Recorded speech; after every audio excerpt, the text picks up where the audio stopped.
ఒకప్పుడు స్వర్ణగిరి అనే రాజ్యం ఉండేది. అక్కడ పేరుగాంచిన పండితులు, సాధువులు నివసిస్తూ ఉండేవారు. ఆ రాజ్యరాజు హర్షవర్ధనుడు, రాణి దుర్గావతి. అక్కడి సాధువులు అంటే రాజుకి అభిమానం, రాణిగారికి పండితులు అంటే అభిమానం. వాళ్ళు ఎప్పుడూ తమ రాజ్యంలోని సాధువులు, పండితులతో ఇష్టాగోష్ఠి నిర్వహిస్తూ ఉండేవారు. వారి వాదనలు విని ఎంతో ఆనందిస్తూ ఉండేవారు. ఇలా ఉండగా ఒకరోజు రాజు, రాణి ఇలా మాట్లాడుకుంటున్నారు. ప్రభూ, మన రాజ్యంలోని పండితులు అసామాన్యులు. వారి అంత తెలివైన వారిని నేను చూడలేదు. లేదు దేవి, సాధువులు అపార కరుణ ఉన్నవారు. మన రాజ్యంలో వారే గొప్పవారు. లేదు ప్రభూ, పండితులు ఎన్నో గ్రంథాలు రచించారు. వారు గణితంలో అపార ప్రతిభను ఆర్జించారు. నా ఉద్దేశ్యంలో వారి అంత ప్రతిభ కలిగినవారు రాజ్యంలో లేరు. దేవి, సాధువులు తమ సర్వస్వాన్ని వదిలేసి ప్రజల గురించి, వారి శ్రేయస్సు గురించి మాత్రమే ఆలోచిస్తారు. వారికన్నా గొప్పవారు ఎవరూ ఉండరు. మనం వారికొక పరీక్ష పెడదాం. ఆ పరీక్షలో నెగ్గిన వారిని ఘనంగా సన్మానిస్తాను. వాళ్ళు అడిగిందీ ఇస్తాను. ఓడిపోయిన వారిని శిక్షిస్తాను. సరే, అలాగే స్వామీ, తమరిష్టం. మరునాడు సాధువులు, పండితులు అందరూ సభకు ఆహ్వానించబడ్డారు. రాజు వారితో ఇలా అన్నాడు. ఈ కోటలో ఒకచోట ఒక వస్తువు దాచాను. అది ఎక్కడుందో ఏమిటో మీరు కనుక్కుని చెప్పాలి. ఎవరైతే నెగ్గుతారో వారిని ఘనంగా సన్మానిస్తాను. వారు ఏది కోరితే అది ఇస్తాను. ఎవరైతే ఓడిపోతారో వారిని శిక్షిస్తాను. నేను ఇందుకు మీకు 1 నెల రోజుల సమయమిస్తున్నాను. ఈ 1 నెల రోజులలో మీరు ఆ వస్తువు ఎక్కడ ఉన్నా కనిపెట్టి చెప్పాలి.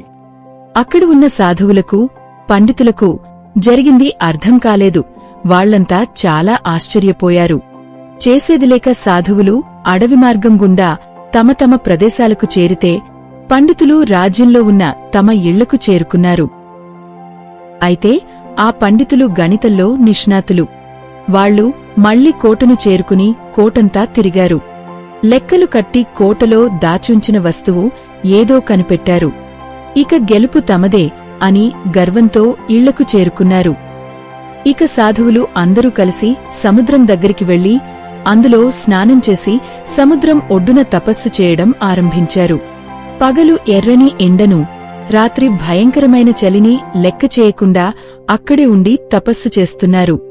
ఇలా ఒకరోజు కాదు, 2 రోజులు కాదు, 29 రోజులు ఆహారం ఏం తీసుకోకుండా తపస్సు చేస్తూనే ఉన్నారు. సముద్రుడికి వీరి దీక్ష చూసి ఆశ్చర్యం వేసింది. వీళ్ళు ఇలాగే దీక్ష కొనసాగిస్తారా లేదా అని ఆయన అనుకున్నాడు. కాని 30వ రోజు కూడా వారు దీక్ష కొనసాగించారు.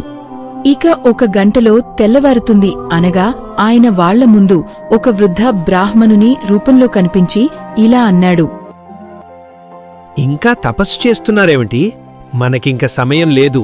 కేవలం 1 జాము మాత్రమే ఉంది. ఆ రహస్యమేదో నాకు తెలిసింది. పదండి. అక్కడ రాజదర్బార్లో పండితులు వచ్చారు.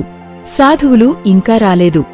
రాజుగారు సాధువులు రాకపోతే నేను ఓడిపోయినట్టే, అప్పుడు వాళ్లందరినీ శిక్షించాల్సి వస్తుంది అని విచారంగా ఉన్నాడు. సాధువులు కూడా కాసేపటికి దర్బారు చేరుకున్నారు. వాళ్లతో ఒక వృద్ధ సన్యాసిని చూశాక రాజుగారికి ధైర్యం వచ్చింది. ఆ వస్తువు కనిపెట్టారా? దానికి ఏమిటి మీ సమాధానం? మీరు మట్టి కుండలో ఒక బంగారు పామును ఉంచి మన సింహద్వారం దగ్గర భూమిలో పాతిపెట్టారు. మీరే స్వయంగా తవ్వించి చూడవచ్చు. అప్పుడు మహారాజు సాధువుల వంక చూశాడు. వాళ్లలో ఉన్న సముద్రుడు ముందుకు వచ్చి ఇలా అన్నాడు. మహారాజా, వీళ్లు చెప్పింది ఏమాత్రం నిజం కాదు. అది మట్టికుండా కాదు, ఇత్తడి బిందె. అందులో ఉన్నది బంగారు పాము కాదు, నిజం పాము. అది సింహద్వారం దగ్గర లేదు, పక్కన ఉన్న ఇంకొక ద్వారం దగ్గర ఉన్నది. మీరే స్వయంగా వచ్చి చూడండి. మహారాజు ఇది విని ఆశ్చర్యపోయాడు. వెంటనే అందరినీ వెంటబెట్టుకుని సింహద్వారం దగ్గరికి చేరుకున్నాడు.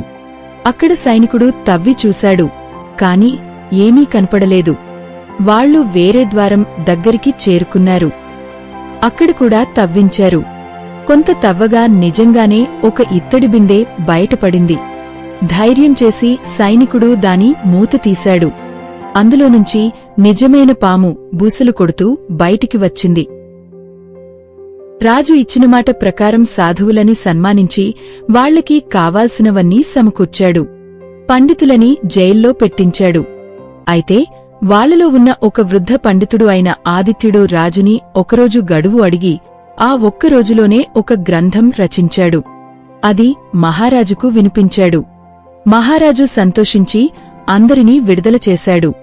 సాధువులు, పండితులు అందరూ సంతోషించారు. తరువాత ఆ గ్రంథానికి ఆదిత్యము అనే పేరు పెట్టాడు. పండితులు తమకున్న జ్ఞానంపై గర్వించిన సాధువులు సంకల్పబలంతో విజయాన్ని అందుకున్నారు. కాబట్టి సంకల్పబలాన్ని మించిన శక్తి మరొకటి లేదు.